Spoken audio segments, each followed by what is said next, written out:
The crowd outside the temple was not cheering. That was the first thing I noticed on the morning of my wedding. Thousands of my own people stood behind iron rails, and their eyes were not soft with joy. They were narrow, cold, and watching me the way one watches a gamble that has not yet paid off. I am Illyra Vantos, daughter of a line that has ruled the eastern provinces of the Karathi Dominion for 11 generations. And on that morning, I was not walking toward love. I was walking toward a treaty with a heartbeat. The war between my people and the humans had lasted longer than my own life. Ships had burned on both sides. Entire moons had gone dark. When the elders finally sat down to talk peace, they realized that words on paper are easy to break. A marriage is harder to break, because it lives and breathes in front of everyone. So they chose me, and they chose a human soldier named Ethan Cole, and they told the galaxy that our joined hands would hold the peace together. I did not choose this. I want to say that clearly, because what happened later makes so much more sense once you understand how unwilling I was at the start. My guards walked close to me as I crossed the courtyard, their hands never far from their weapons. Not because they expected an attack from the humans, they expected it from my own people. There were those among the Karathi who believed peace was a weakness, that surrender, wearing a wedding dress, was still surrender. One elder, Lord Draven Kesh, had said in open council that a Karathi woman marrying a human was an insult older than words. He had not been invited to the ceremony. He had come anyway, standing at the very back of the crowd, arms folded, face like carved stone. I tried not to look at him. I failed. Inside the temple, the air was cooler, and the light came down in long gold beams through the high windows. My mother walked beside me, her hand resting briefly on my shoulder, not to comfort me, but to remind me to stand straight. Appearances mattered more than feelings today. Then I saw him. Ethan Cole stood at the far end of the hall, dressed in a simple dark uniform without the medals or ribbons I expected a soldier to wear. He was not tall in the way our warriors are tall. He did not have the broad, armored shoulders of a Karathi fighter. He looked, if I am honest, unremarkable, ordinary. A quiet man standing very still in a room full of people who were staring at him like he was a weapon about to go off. I remember thinking, is this truly what humanity sends to secure a peace that decides the fate of two species? I remember feeling something close to insult. Not because he was human, but because he seemed so plain. I had expected either a monster or a hero. Instead, I got a man who looked like he would rather be anywhere else. He met my eyes only once as I approached, and there was nothing dramatic in his expression. No fear, no excitement, no political mask. Just calm. A strange, deep calm that did not match the tension in the room. We spoke our vows in both languages, mine flowing like water over stone, his simple and direct, the way human words often are. When our hands were joined by the elder priestess, I felt the entire hall hold its breath. Somewhere near the back, I heard Lord Draven Kesh's voice, low but sharp enough to carry. He said this peace would not last a season. I chose not to look at him again. Before the vows were spoken, my mother pulled me aside into a small antechamber, away from the eyes of the gathered nobles. She told me, in the practical tone she used for matters of state rather than matters of the heart, that whatever I felt about this marriage privately, I owed it to every family who had lost someone in the war to make it succeed publicly. She reminded me that peace was not a gift given freely by the universe. It was something built, piece by piece, often by people who never wanted the job in the first place. I told her I understood, though in truth I did not yet understand anything at all. I only knew how to follow orders, and this was simply the largest order I had ever been given. As we stepped back out into the main hall, I noticed a young human aide standing near the doorway, watching Ethan with an expression of quiet, careful respect that seemed oddly out of place for someone attending what should have been, to him, an unfamiliar ceremony from a foreign world.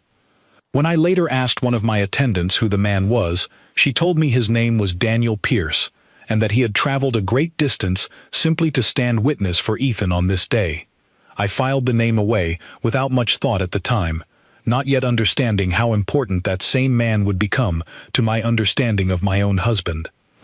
After the ceremony, there was a public procession through the city so both our peoples could see the union with their own eyes. Flags of the Dominion and the human colonies hung side by side for the first time in decades.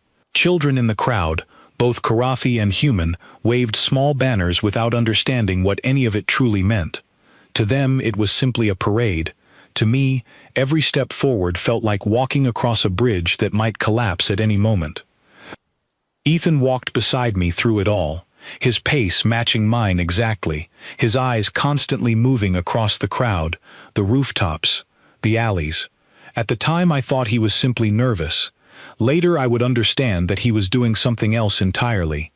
He was watching for danger the way a soldier watches, not the way a diplomat glances politely at a crowd. But on that first day, I did not know the difference. I only knew that he barely spoke, and when he did, his voice was low and steady, without the practiced charm I expected from someone chosen to represent an entire species. At one point during the procession, a young Karathi boy broke free from his mother's grip and darted toward the street, chasing a banner that had slipped from his small hands. He stumbled directly into the path of the ceremonial guard vehicle, rolling slowly behind us. I froze, too far away to reach him in time, my voice catching uselessly in my throat. Ethan did not hesitate.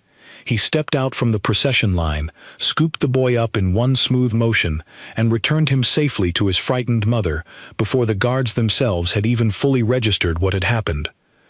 The crowd nearest to us fell silent for a moment, watching this quiet human return a Karathi child to his mother with such simple, unremarkable gentleness. Then, slowly, a ripple of applause spread outward, the first true warmth I had felt from the crowd all day. Ethan returned to my side without a word, as though nothing unusual had occurred at all, though I noticed the boy's mother pressing her palm to her chest in the old Karathi gesture of gratitude as we continued onward. I remember glancing at him and asking, quietly, how he had moved so quickly. He simply said that some habits were difficult to leave behind, and offered nothing further. I did not press him that day. I only remember thinking, briefly, that perhaps there was more to this quiet stranger than I had first assumed, before dismissing the thought entirely as the exhaustion of the day settled over me. That night, in the quiet halls of the residence assigned to us, we sat across from each other at a long table meant for a feast neither of us wanted. The silence between us was heavy, not because we disliked each other, but because neither of us knew what version of honesty was safe to offer a stranger we were now bound to for life. I broke the silence first. I asked him if he was afraid. He considered the question longer than I expected before answering. He said fear was something he had made peace with a long time ago, and that this, sitting across from me in a quiet room, was not the kind of thing that frightened him at all. I remember laughing, not out of humor, but disbelief. I told him that our marriage was the single most dangerous political arrangement in the history of both our peoples, that entire factions on my side wanted him dead simply to prove a point, and that human hardliners likely felt the same about me. I told him this was not a small thing to be calm about. He only nodded slowly and said that he understood danger better than most people in this palace ever would. Then he changed the subject, asking politely about Karathi customs, about what I liked, about nothing related to war or politics at all. It struck me as strange. A man who claimed to understand danger yet spoke only of small, gentle things. I decided, that first night, that I had been given the weaker half of this arrangement. A soldier, in name only, chosen perhaps because he was expendable, or because he had no real skill worth protecting for the battlefield. I decided that my duty was simply to endure him, to smile in public, and to survive whatever political storm this marriage would eventually bring.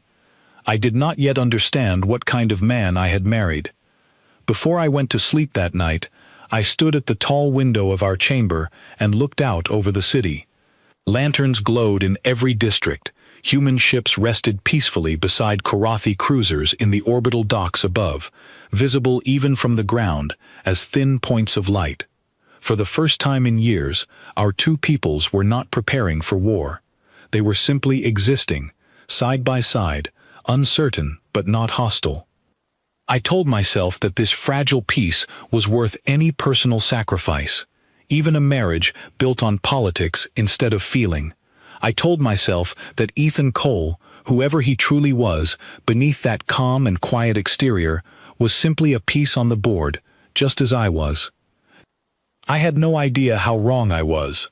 Somewhere in the lower city that same night, men loyal to Lord Draven Kesh gathered in a private hall, speaking in low voices about how quickly a peace could be undone if the right spark was lit at the right time. I did not know this was happening.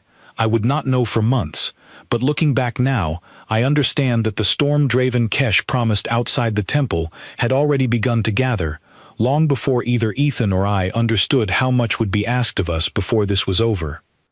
That first night, I fell asleep believing my husband was a quiet, unremarkable man handed to me as a symbol. I did not yet know that symbols can hide warriors inside them, waiting patiently for the moment the world finally needs to see who they really are. 6 months into the marriage, a bottle shattered against the outer wall of our residence during a public protest, and the sound was loud enough that I dropped the cup I was holding. Guards rushed to the gates. Voices outside chanted that the peace was a betrayal, that Karathi blood should never mix with human promises. I stood frozen near the window, my heart pounding, and it was Ethan who calmly walked past me, opened the door to the balcony, and stood in full view of the crowd without a single guard beside him. I remember grabbing his arm and telling him he was being foolish, that anyone in that crowd could be carrying a weapon. He simply looked at me and said that hiding would only prove their words right, that a leader who hides confirms every fear people have about him. Then he stood there, arms open, saying nothing, until the shouting slowly quieted into confused murmurs, and the crowd eventually dispersed without further violence. That was the moment I began to see the first crack in my assumptions about him. In the months that followed, I studied him the way I had once studied enemy fleet movements, quietly, carefully, without letting him know I was paying such close attention. I noticed that he never startled at sudden sounds, not because he was numb to them, but because some part of him was always alert, always calculating exits and threats before his mind even caught up. I noticed the way his eyes swept a room before he sat down, the way he positioned himself near doors during dinners, always slightly angled toward danger rather than away from it. I noticed the scars too, a thin line along his collarbone that he never explained, another along the back of his hand, pale and old. Once, while helping him adjust his coat before a diplomatic dinner, I saw a deeper mark along his ribs, clearly the memory of something that should have ended a life rather than simply marking it. When I asked him about it, he only said that his work before diplomacy had not always been safe.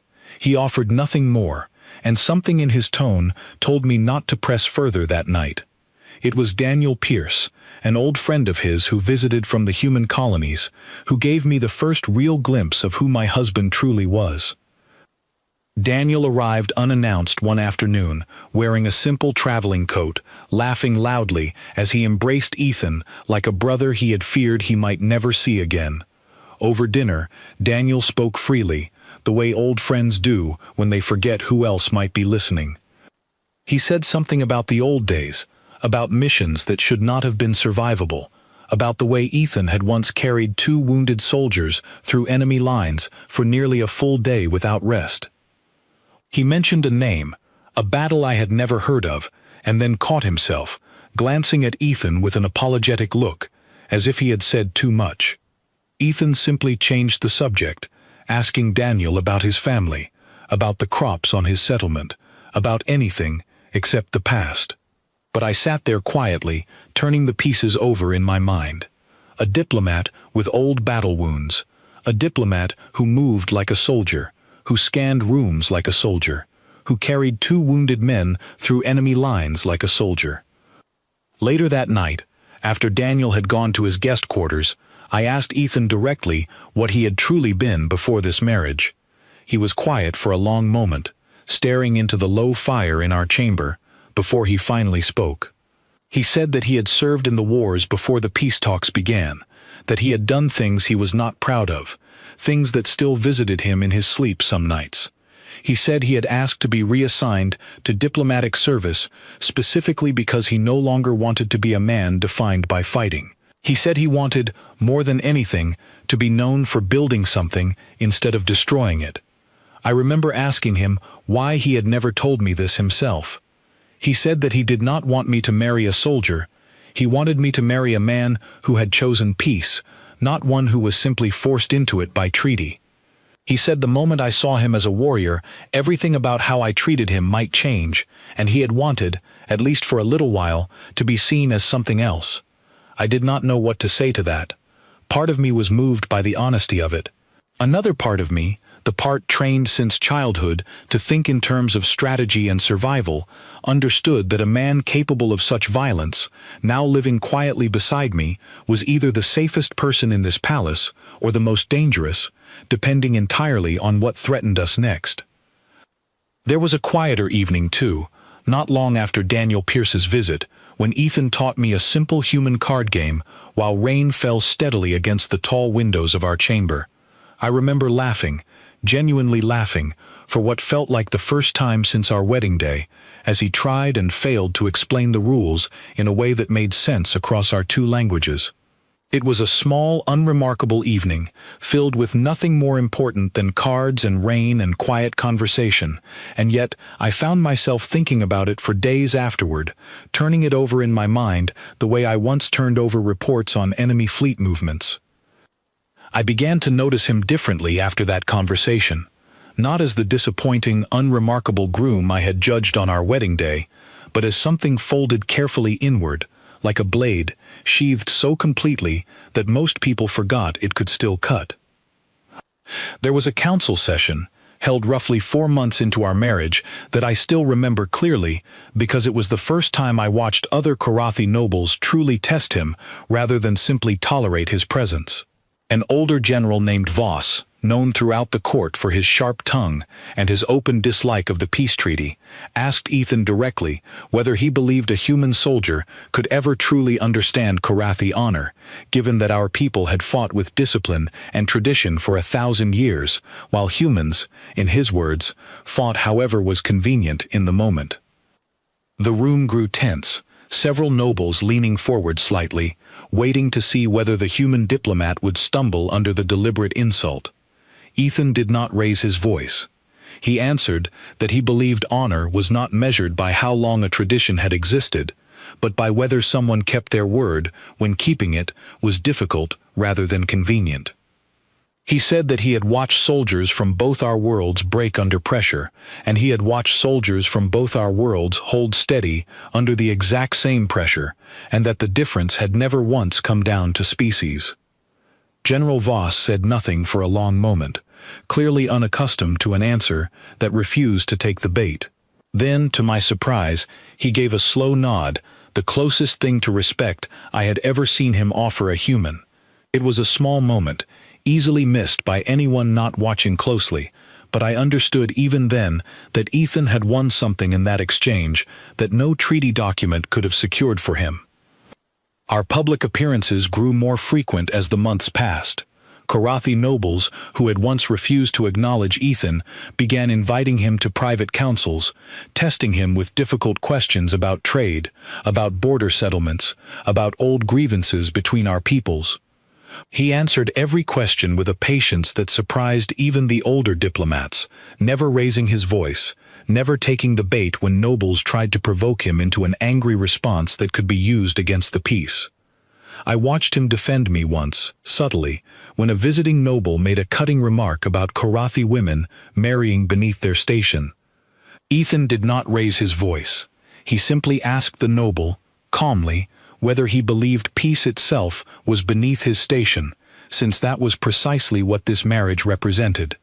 The noble had no answer, and the room grew quiet, with the kind of respect that comes only from watching someone win an argument without ever losing composure. It was during this time that whispers began reaching me from my own informants. Whispers that Lord Draven Kesh had grown quieter in public, but far more active in private. Meetings in the lower districts, coded messages passed between old military contacts, a gathering of like-minded nobles who believed, as he did, that the peace was a slow poison meant to weaken Karathi's strength from within.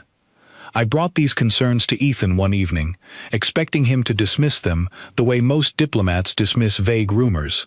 Instead, he listened carefully, asking precise questions about names, locations, dates. When I finished, he was quiet for a long moment before saying that rumors like these were rarely wrong, only rarely acted upon in time. He asked me, gently, whether the upcoming peace summit, the one meant to formally expand trade and military cooperation between our peoples, had adequate security prepared. I told him it did, that Colonel Owen Hart, a highly respected human officer, was overseeing security personally alongside our own Karathi guard captains. Ethan nodded, but something in his expression told me he was not entirely reassured. He said that peace summits were exactly the kind of moment someone like Draven Kesh would choose to strike, not out of impulsiveness, but because a single act of violence during such a public event could unravel years of careful diplomacy in a single afternoon. The following afternoon, I asked Colonel Owen Hart directly about the security arrangements planned for the summit. He met me in a small side office near the palace archives, maps of the Great Hall spread across his desk, and walked me through every planned checkpoint, every guard rotation, every contingency his team had prepared. He was thorough, methodical, clearly a capable officer, and yet something about the confidence in his voice unsettled me rather than reassured me. Confidence built on careful planning can still fail against an enemy willing to plan even more carefully and patiently for far longer. I mentioned this concern to Ethan that evening, and he agreed without hesitation, saying that the most dangerous plans were rarely the loud, obvious ones, but the quiet ones built slowly over years by people willing to wait for exactly the right moment to strike.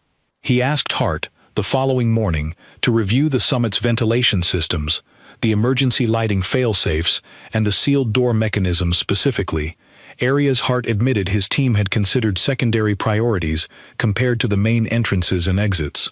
Ethan explained that anyone with military training would understand that controlling light and controlling exits was often more valuable than controlling weapons in the opening moments of an ambush. Hart, to his credit, took the suggestion seriously, ordering additional inspections of exactly those systems in the days remaining before the summit.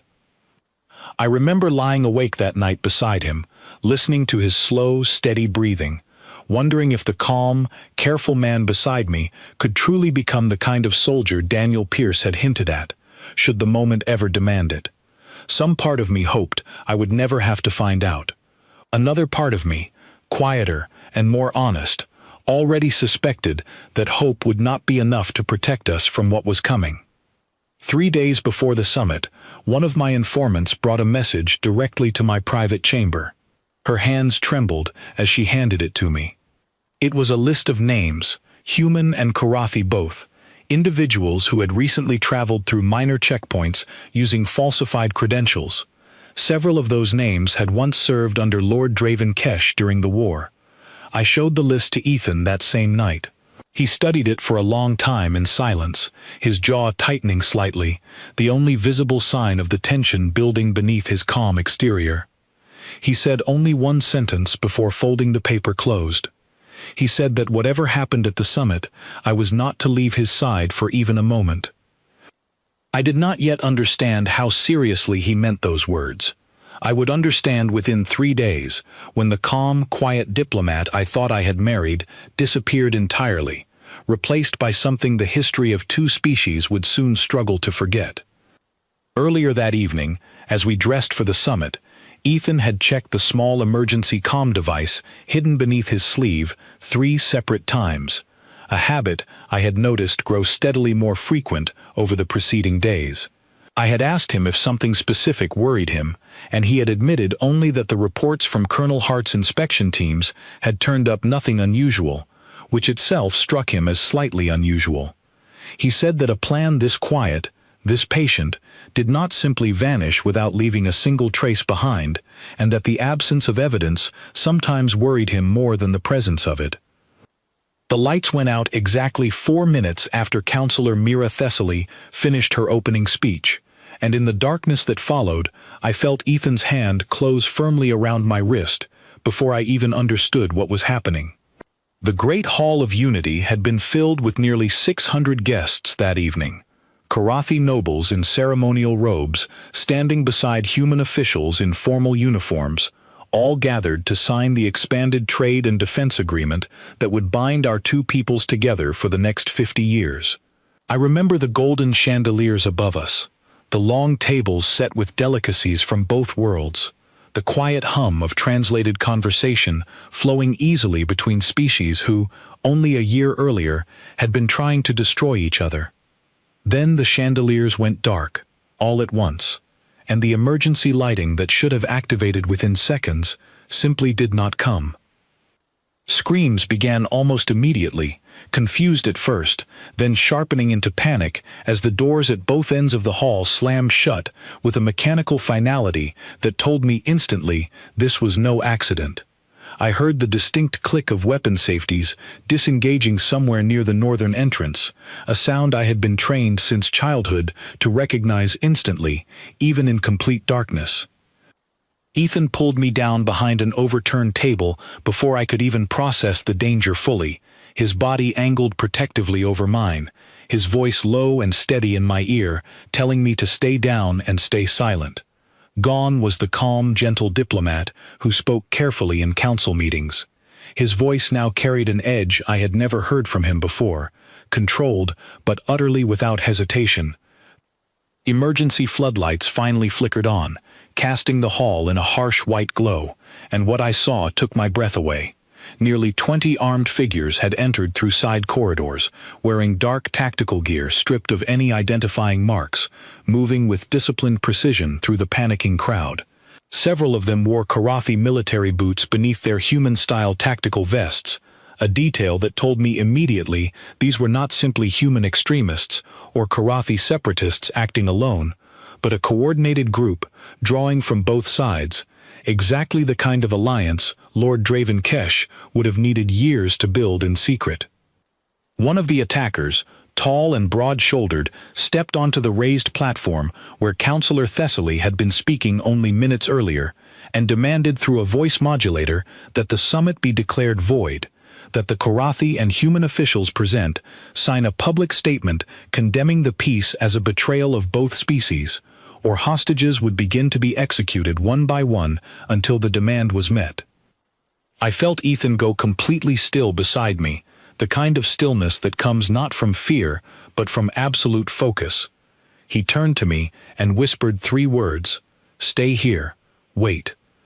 Before I could argue, before I could even reach for his arm to stop him, he was gone, moving low and fast along the shadowed edge of the hall, using overturned tables and fallen decorative pillars as cover with a fluid efficiency that made my breath catch in my throat.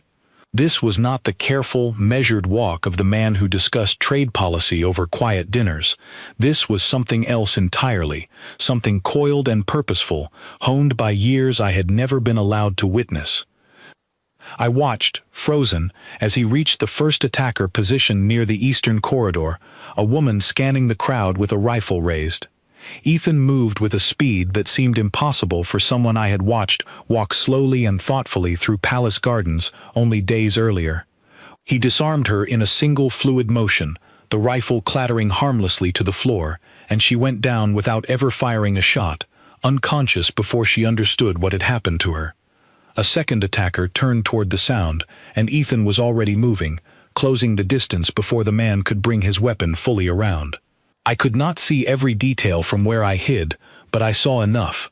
I saw a man who fought not with wild desperation, but with the calm, terrible precision of someone who had made peace long ago with the fact that violence, when necessary, should be swift and absolute rather than drawn out and cruel. Near the collapsed banquet table beside me, a young Karathi attendant named Sarah trembled uncontrollably, her ceremonial robes torn from the initial crush of the panicking crowd. I pulled her close, pressing my hand over hers to keep her from crying out and drawing attention to our position. Across the hall, I could see Ethan pause briefly beside a fallen human official, checking for signs of life before moving onward, never wasting a single motion, never allowing sentiment to slow the careful, deliberate rhythm of what he was doing. A third attacker, positioned near the collapsed stage, spotted him crossing the open floor and opened fire directly at him. I watched Ethan drop low, rolling behind a stone pillar with a speed that seemed to defy the injury I would later learn he was already carrying beneath his jacket from an earlier exchange near the eastern corridor. He came up on the other side of the pillar, closing the distance before the attacker could adjust his aim, and the confrontation ended in seconds, the man disarmed and subdued against the cold marble floor. Colonel Owen Hart appeared from the western corridor moments later, leading a small contingent of human security officers who had somehow broken through the sealed doors.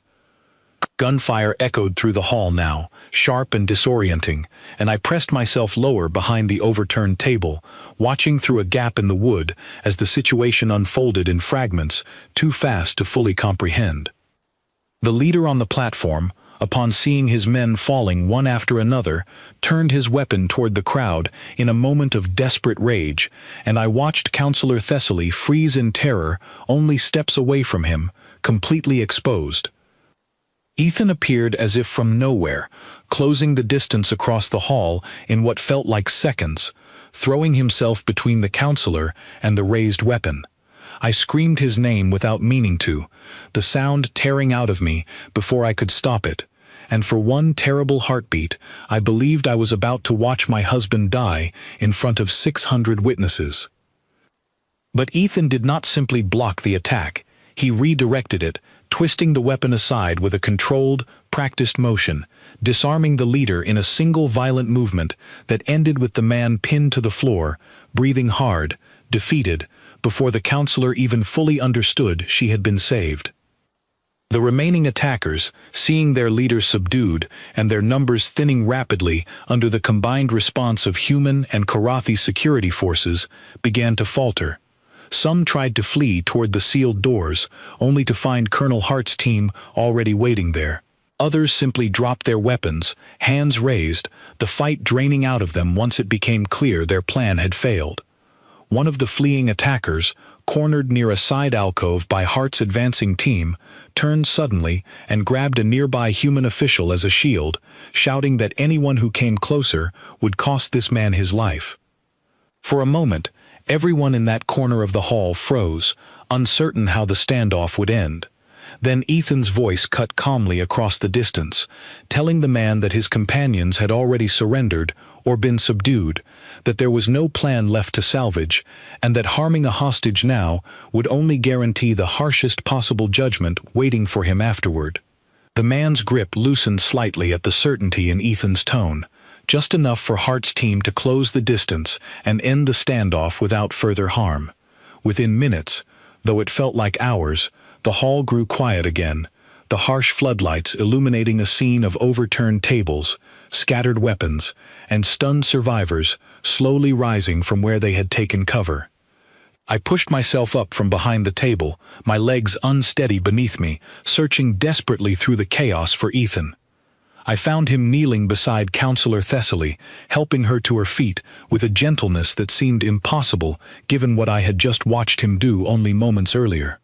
There was a shallow cut along his jaw, blood trailing down his neck, and a darker stain spreading slowly across the sleeve of his formal jacket, where a blade or a bullet had clearly found its mark. When his eyes finally found mine across the wreckage of the hall, I saw something there I had never seen before. Not triumph, not satisfaction, something closer to quiet exhaustion, the look of a man who had hoped never to need those skills again, and grieved slightly that he had been forced to use them, regardless of how necessary it had been.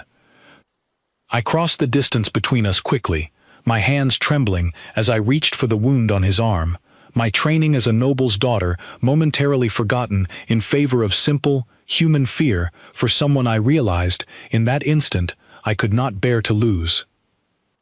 He told me quietly that he was fine, that the wound looked worse than it truly was.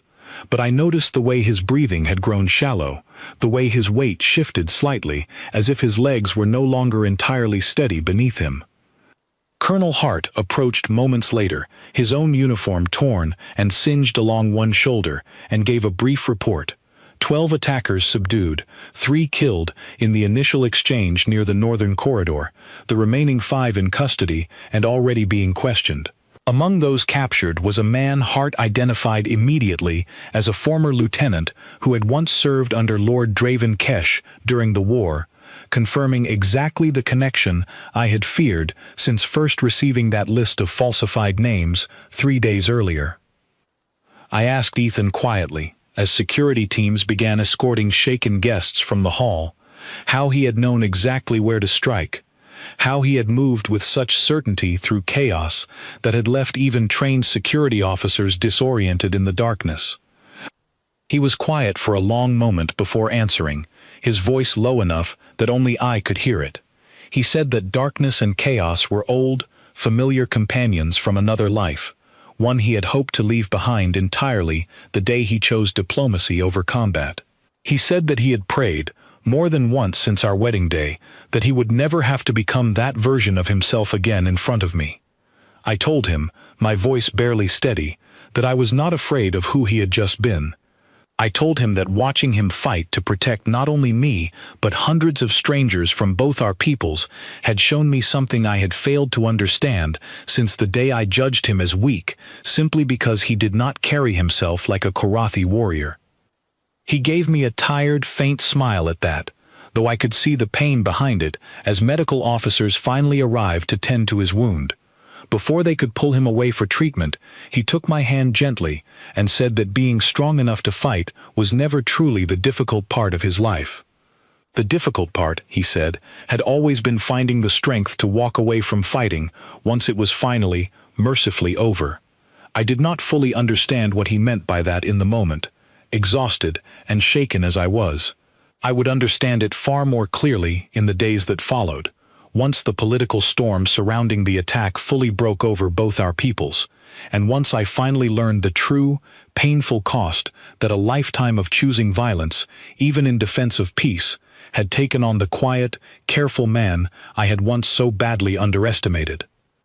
The medical wing of the palace was quiet at that hour, lit only by soft blue lights along the floor meant to guide tired feet without disturbing patients trying to rest. I had not left Ethan's side since the healers finished closing the wound along his arm, and I refused every gentle suggestion from the staff that I should return to my own chambers and sleep. Something in me, some instinct I could not fully explain, told me the danger had not truly passed simply because the hall had gone quiet. I was right. It was nearly 2 hours past midnight when the first alarm sounded, a low, urgent tone I had only ever heard during drills, never during an actual emergency. Ethan was awake within seconds, sitting upright despite the healer's orders for him to rest, his eyes already sharp and alert in a way that told me his body might be injured, but his mind had never truly stopped watching for exactly this moment. A junior guard burst through the door moments later, breathless, explaining that several of the captured attackers had somehow escaped custody during transport to the lower detention levels, that at least 2 guards had been found unconscious near the transfer corridor, and that Colonel Hart believed the escape had been coordinated from outside, meaning someone still loyal to Lord Draven Kesh remained free within the palace itself. I watched the color drain slightly from Ethan's face, not from fear, but from the grim recognition of a soldier who understood immediately what such a coordinated escape truly meant.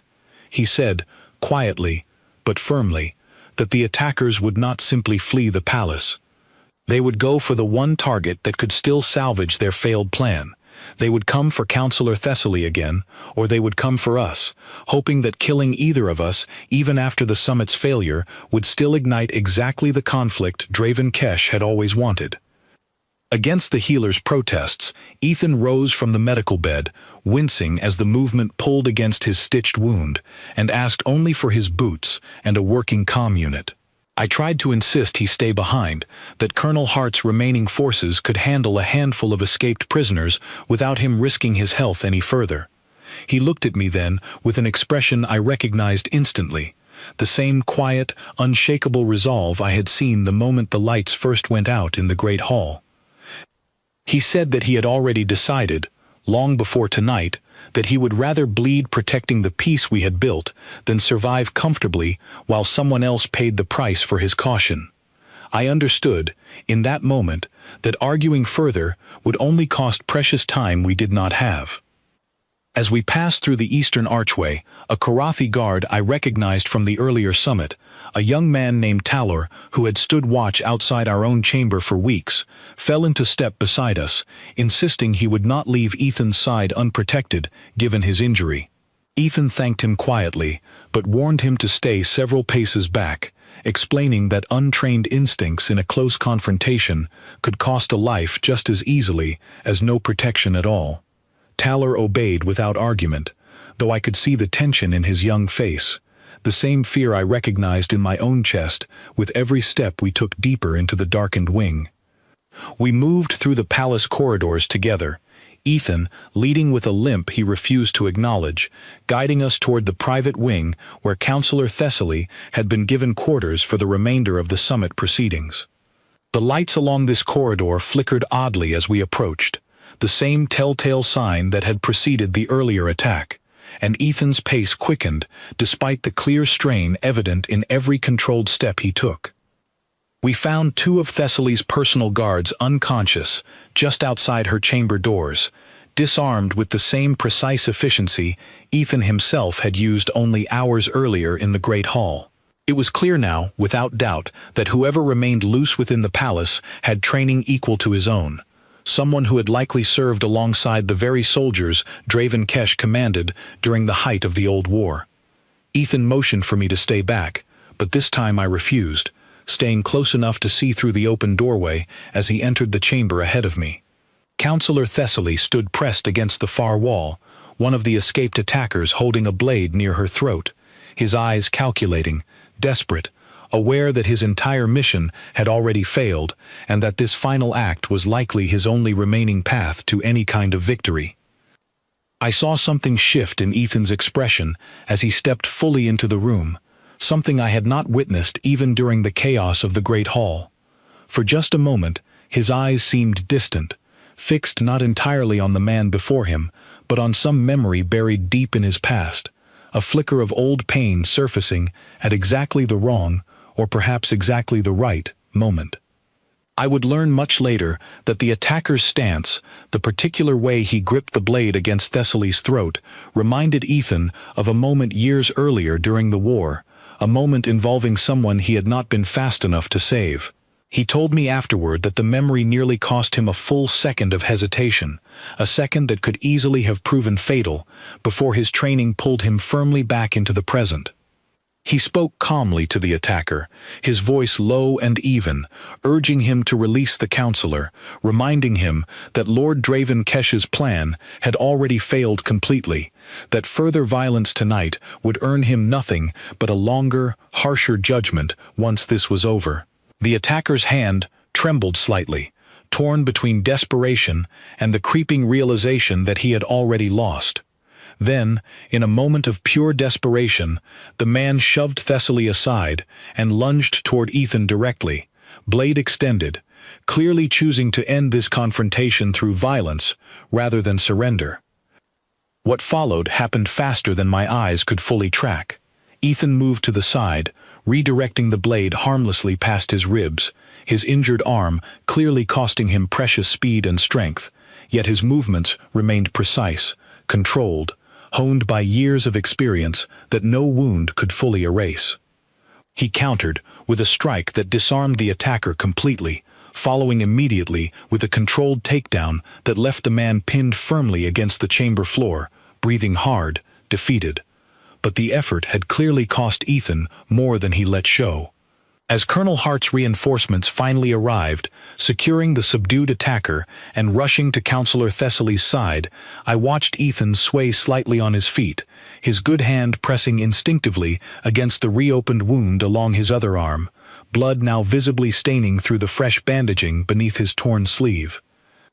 I rushed to his side just as his legs finally gave out beneath him, catching as much of his weight as I could manage, lowering him gently to the floor as healers rushed into the chamber behind Hart's team.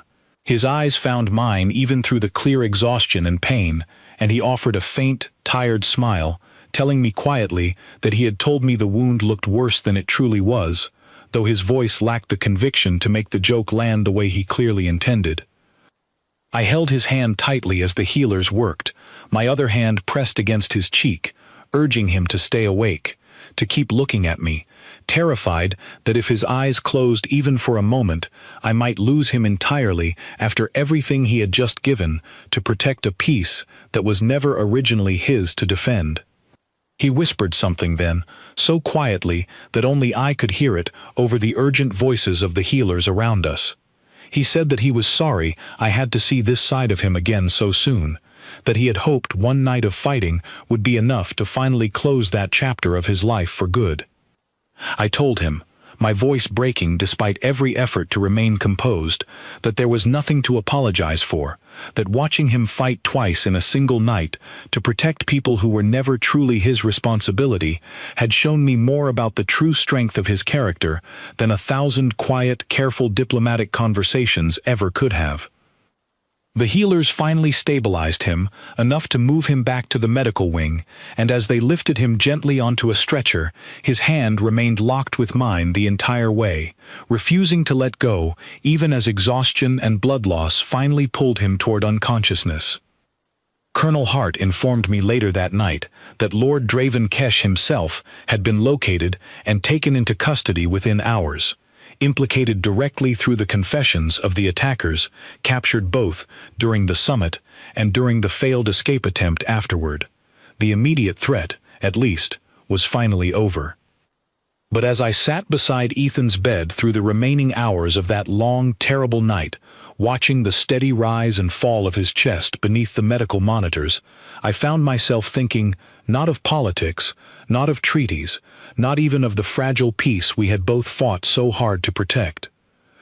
I found myself thinking only of the quiet, unremarkable man I had once judged as weak on our wedding day, and of everything I still did not fully understand about the battles he had fought long before I ever knew his name, battles that had clearly shaped him into someone capable of standing, again and again, between danger and the people he had sworn to protect, even at tremendous cost to himself.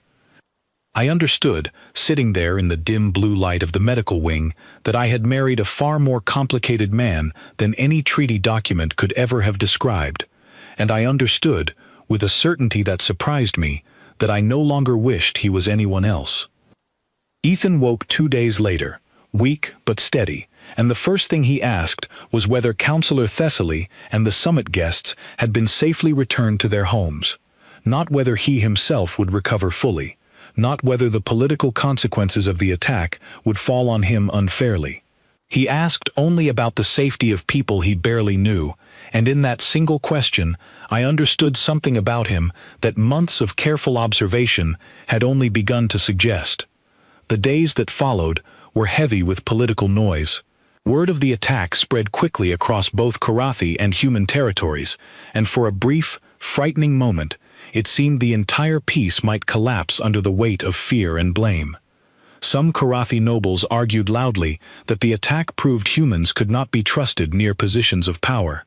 Some human officials argued the opposite, insisting the entire plot had been orchestrated by Karathi extremists alone, and that continued partnership with our people was too dangerous to maintain. It was Counselor Thessaly herself who finally silenced both arguments during a formal address broadcast across every major channel of both civilizations.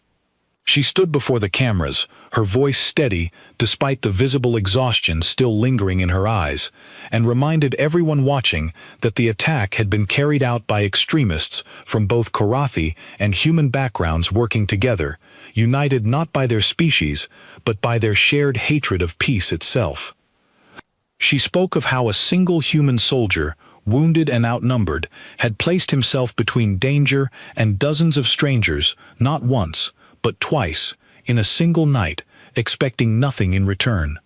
She said that if humanity's representative in this marriage was any indication of the character their people were capable of, then the peace was not a mistake. It was, she said, the single most important alliance either of our civilizations had ever attempted. Her words shifted the tone of public conversation almost overnight. Where fear had briefly threatened to unravel everything, gratitude and cautious hope began to take its place instead.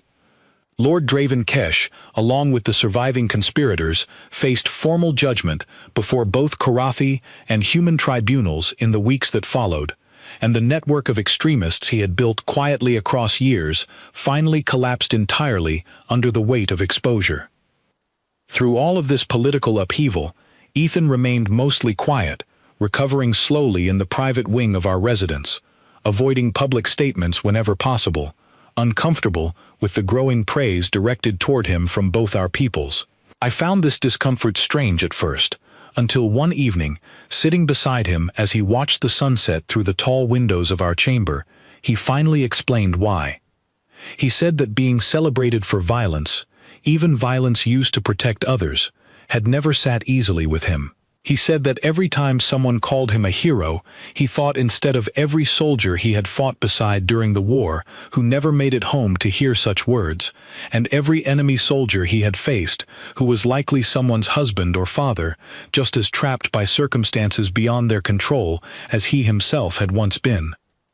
I asked him gently, during that quiet evening, why he had truly chosen diplomacy after everything he had survived, rather than simply retiring somewhere far from politics and danger altogether. He was quiet for a long moment, staring out at the fading light, before answering. He said that after years of watching violence fail to solve anything permanently, watching temporary victories collapse into new conflicts again and again, he had come to believe that true strength was not measured by how well someone could fight, but by how deliberately they chose not to, whenever another path remained available. He said that accepting this marriage, this impossible, fragile attempt at peace between our two peoples, had felt like the first genuinely meaningful choice he had made in years, a chance to build something lasting instead of simply surviving another conflict. I told him, my voice quieter than I intended, that I had spent our wedding day believing I had been given the weaker half of this arrangement, a soldier reduced to nothing but a symbol, chosen perhaps because he lacked any real value elsewhere. I admitted, with some difficulty, how deeply I had misjudged him from the very beginning, mistaking his calm and quiet nature for weakness rather than understanding it as the deliberate, hard-won discipline of someone who had already given more to violence than most people could ever imagine. He reached for my hand then, his grip still slightly weaker than before his injury, but steady all the same, and told me that my initial judgment had never truly bothered him. He said that being underestimated had always been easier to carry than being feared, and that he had hoped, in marrying me, to eventually be understood instead of either. I asked him, somewhat nervously, whether he had ever imagined, before our wedding day, that this arrangement might become something more than simple duty between us. He smiled faintly at that, admitting that he had not allowed himself to hope for such a thing at first, given how clearly unwilling I had seemed on the day we were joined. But he said that watching me stand my ground through every political storm since then, watching me refuse to abandon this fragile peace, even when doing so would have been far easier, had shown him a strength in me that matched, in its own quiet way, the strength he had once shown only on battlefields. We sat together in comfortable silence after that, watching the last light fade beyond the palace gardens, two people who had begun this journey as unwilling strangers bound together by treaty, now finding something unexpected and real growing steadily between them, despite every reason the galaxy had given us to remain distant. In the months that followed Ethan's recovery, the peace between our peoples grew steadier than anyone had dared hope in the immediate aftermath of the attack. Trade routes reopened fully between Korathi territory and the human colonies. Joint defense agreements, carefully negotiated in the shadow of what had nearly gone wrong, were finally signed without further incident.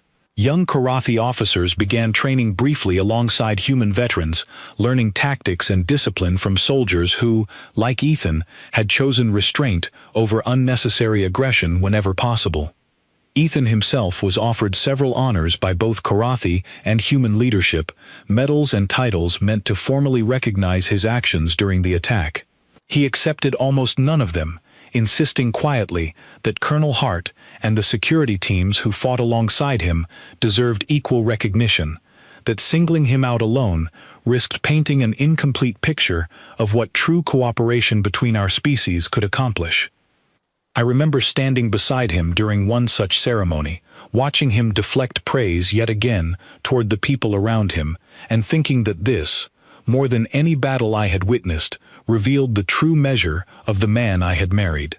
Not the speed of his reflexes or the precision of his training, though both had certainly saved countless lives, but the quiet humility with which he carried the weight of everything he had done, refusing to let violence, even necessary violence, define who he truly wanted to be. Daniel Pierce visited again during Ethan's recovery, this time staying for several weeks rather than a single afternoon. I watched the two of them sit together in the garden some mornings, saying very little, simply existing in each other's company, the way old friends who have survived difficult things together often do. One afternoon, while Ethan slept, Daniel told me quietly that he had worried, for years, that his friend would never fully forgive himself for the things the war had asked of him. He said that watching Ethan choose this marriage, choose this quiet life, built around patience rather than combat, had given him more hope for his friend's future than anything he had witnessed since the fighting ended. I thanked him for telling me this, understanding that he had offered me something precious, a window into the man Ethan had been before I ever knew him. Counselor Thessaly visited us as well, once Ethan was strong enough to receive guests beyond his closest circle. She thanked him formally, in the careful language of Korathi diplomacy, but before leaving, she paused at the door and added, in a much simpler tone, that she owed him her life twice over, in a single night, and that she would spend the rest of her career making certain the peace he had bled for was never taken for granted by either of our peoples. Ethan simply nodded, uncomfortable as always with gratitude, and asked instead whether her family had recovered well from the shock of that night. It was, I thought, entirely typical of him to turn every conversation about his own sacrifice back toward someone else's well-being. One evening, nearly a year after our wedding, I found myself standing once again at the tall window of our chamber, looking out over the same city I had studied so anxiously on that very first night, uncertain and afraid of the fragile peace stretched thin below me. The lanterns still glowed across every district. Human ships still rested peacefully beside Korathi cruisers in the orbital docks above, their lights steady and unthreatening against the dark sky. Ethan joined me at the window, wrapping his arm gently around my shoulders, and I found myself thinking back to that first uncertain night, when I had believed him nothing more than a quiet, unremarkable man handed to me as a political symbol, a weak piece on a very dangerous board. I understood now, standing beside him, a year later, how completely wrong that first judgment had been. He was not a weak piece chosen carelessly. He was not simply a soldier reduced to diplomatic duty. He was a man who had already given everything violence had ever demanded of him, and chosen, deliberately and repeatedly, to walk toward gentleness instead, even when the galaxy around him kept finding new reasons to demand otherwise. I thought, too, of the young Korathi boy Ethan had scooped safely out of harm's way during our wedding procession all those months earlier, an act so small and unremarkable at the time that I had nearly forgotten it entirely amid everything that followed. I understood now that it had never truly been small at all. It had simply been the first quiet glimpse of exactly who my husband was, offered to me on the very first day, long before I was ready to see it clearly. I told him that night, quietly, that I no longer thought of our marriage as a duty I had simply learned to endure. I told him I had come to see it as something entirely different, something built not on treaties or political necessity, but on genuine respect, and, though the words still felt strange on my tongue after everything our peoples had endured, something very close to love. He turned to me then, his expression soft in a way I rarely saw beyond the privacy of our own chambers, and told me that he had hoped, more than anything since our wedding day, to hear exactly those words from me eventually, even if he had never truly expected them to come so soon. Standing there together at the window, watching the peaceful lights of a city that had so nearly fallen into chaos twice within a single year, I understood something clearly for the first time. Humanity's greatest strength had never truly been their ability to fight, though Ethan had certainly proven that ability was far greater than my people had ever given them credit for. Their greatest strength was something quieter, something far more difficult to master than simple violence. It was the discipline to fight only when every other option had truly failed, and the humility to walk away from that fighting afterward, choosing gentleness and patience in every quiet moment that followed, so that people like me, and like Counselor Thessaly, and like every citizen across both our worlds, could live our lives without ever needing to become warriors ourselves. I had married Ethan Cole for peace, believing I was simply fulfilling a political duty assigned to me by treaty. I stayed married to him, in the end, because I had watched him fight like a warrior of battle when the moment demanded it, and then quietly set that warrior aside afterward, choosing instead to remain, every single day, simply my husband. And of everything I witnessed during that long, dangerous first year of our marriage, that quiet choice, repeated patiently every single morning after, remained the single most remarkable thing about him.